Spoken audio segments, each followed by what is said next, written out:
Good afternoon. In this video, we're going to go over this week's options watch list.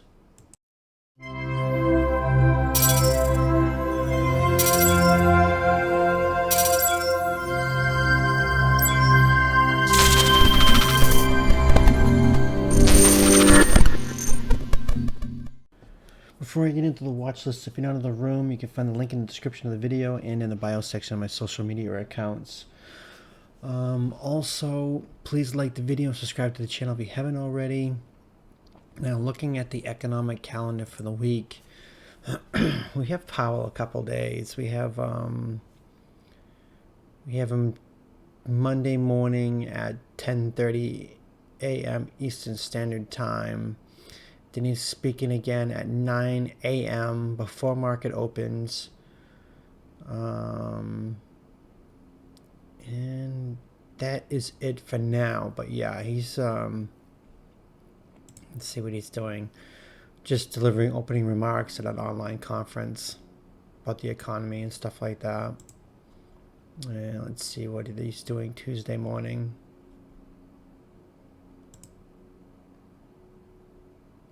Yeah, same thing, economics and central banking and stuff like that. So it's weird that it's 9 a.m. before market opens, so I would be very careful about holding calls overnight on Monday.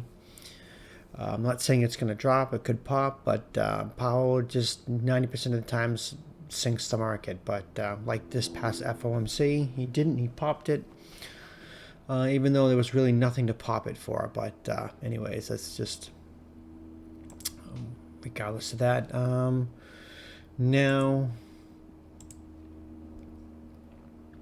start with the watch list. I'll start with the bullish side. There's a few on the bullish side, a couple on the bearish side. We'll have to see how the week plays out and news and stuff like that. So Roku has just been getting hammered this past couple weeks. So I would imagine it's going to have a rebound probably this week. Every time it has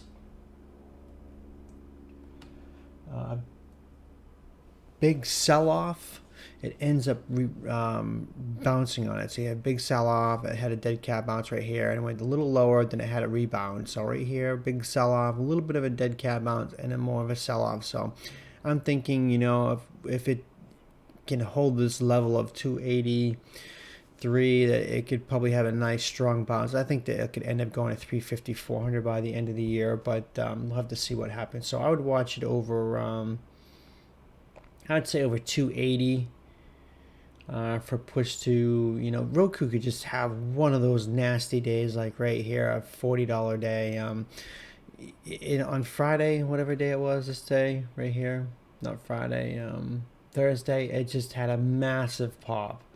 I mean, it went from $290, it went up $20 right there. I mean, we could see a $20, $30 move on Roku on Monday. And it usually likes to have strong days on Mondays when premiums are high. So, yeah, this could quickly rebound really fast. So over 280 for push to 300. Obviously, you got 290, 300, 310, 320, 330. 340 seems to be a really big area, and 350. So, would really need to get over 350 for it to get over to reverse this this downtrend. But yeah, I think that Roku could have a nice move this week. Snap is another one. It's just got hammered on earnings, and it's kind of consolidating in this range. So I would watch it over 55 for push to gap resistance right here of 60, and if it does manage to break that it's probably going to go for a gap fill. It likes to bounce in this $51 range, $50 range. It bounced here, and so I'm assuming it will bounce here. We'll have to see if that will happen. So Visa is another one. It had this big drop right here, and it did have a nice day on Friday, so I would watch it again over let's see, 218 for push to 220, 225, which is gap resistance. And if it does manage to break through that, which I highly unlikely it will, but you never know, it could. 230, 235. So definitely watch Visa. Twitter doing pretty much the same thing as Snap, just gap down from earnings, consolidating. It is kind of like descending triangle right here, a bear pennant, whatever. But this 53 level right here needs to hold on the weekly. It can't go below 53 down to 50. And then last time it was down in this area, it bounced hard. So I would watch it again for a bounce right here on Twitter.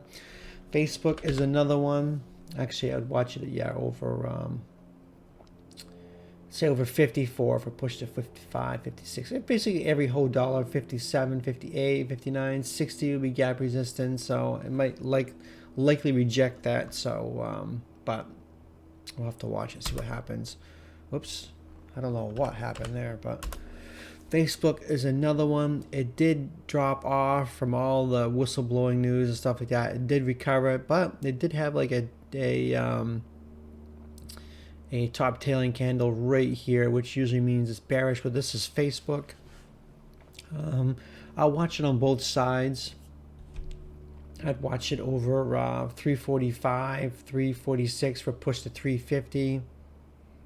350, a big psychological number. And then basically every $5, 355, 360, 365, 370. I would be a bit surprised if we see Facebook back to all-time high in the next couple of weeks, because every time you get Facebook gets hammered by some kind of like bad news, like the Cambridge Analytics or antitrust issues, or this time the whistleblower, it gaps down, it drops a little bit, then it fully recovers. So Facebook makes too much money, they're going to recover. So I would definitely watch for that. Also, I'd like to point out, I'm not a financial advisor. These are just my opinions and thoughts. Take it with a grain of salt. BA. Now, BA looks overextended on the hourly. You can see the RSI is over 80. It's likely to pull back and probably come back down to 220, 218. But on the weekly, it looks like it's starting to get out of this little area. If it does manage to get over this let's say 220, well, I should say 230, because technically it's really 230. But if it gets over this 228, 230 area right here, it's got room to 240 plus. But BA has been very tough to get going. I mean, any momentum gets going, it gets to the top of the Keltner channel right here, it gets shut down. So we're going to get it shut down. I'll watch it on both sides. I don't think it's going to go straight up. On Monday it could, but I think the RSI and the hourly is way too extended. I think it's going to pull back before it ends up going up. So that will end up being a watch for that. Now SPY, I have on the bearish side. I know SPY could keep going. They could push this thing to 500, 475. Who knows? The amount of insanity is just ridiculous. So, but it had an abandoned baby candle, black candle on Friday. Ends up usually being bearish sentiment wise, and we'll have to see if that happens. Now VIX, what is VIX right now? VIX is 16,748. So VIX is up there. So watch it on the 467 for push to 461, 460 now. I'm not looking for a big dump, I'm not looking for a crash, because I am not like that. SPY is not going to crash, not unless there is some really significant news. I don't really see anything really significant that would do it. Even tapering, because they had tapering on Wednesday on FOMC, and the market liked it, which I don't really believe it, but sometimes the market likes to react hastily and then realize, oh, wait a minute, that wasn't good, and to react 2 or 3 days later. So it does do stupid things like that. Plus the RSI on the daily is in the mid 70s, so it's likely going to pull back. I would say I don't think it's going to go any lower than 460, 455. That's pretty big drop. You got RCT trend line right here meeting the middle Keltner channel, which is the 20 EMA. So I would likely, if it does pull back, it's probably going to pull back there. It would need some kind of major news to have a full blown dump, like Powell getting fired or not reelected. That is going to end up probably being the catalyst for February. If he doesn't get the nominated for his Fed chair and someone else comes in, the market's going to freak out because they don't know what the new Fed chair is going to do, what the stances are, what the plans on doing. The market knows Powell. And it did the same thing with Powell in the office. The market was used to yelling how she was, and when she got out and Powell went in, the market freaked out and dumped quite a bit. So if Powell doesn't get in and doesn't get nominated, someone else is going to come in, and the market's going to freak out because they're not going to understand or know what its stance is on the monetary policy and stuff like that. So yeah. And last but not least, Netflix. I know Netflix has been like ripping and roaring lately, but I just keep looking at the weekly. Yeah, it went to 700, well, 690, and it rejected on Thursday and Friday. Now, it's pretty oversold on the hourly. It's likely to pop a little bit, maybe to 660, 665 before actually coming down more, but have to see what happens on Netflix. So I'll be watching Netflix on below the 645 for a push to probably fill the gap down here, the 620, 625 area. Likely, probably will try to hold in the 620. Get a lot of support right here in the 640. So Netflix is kind of iffy, but we'll have to see what happens. And so that's going to do it for the watch list. And hope to see you in the room. Thanks for watching.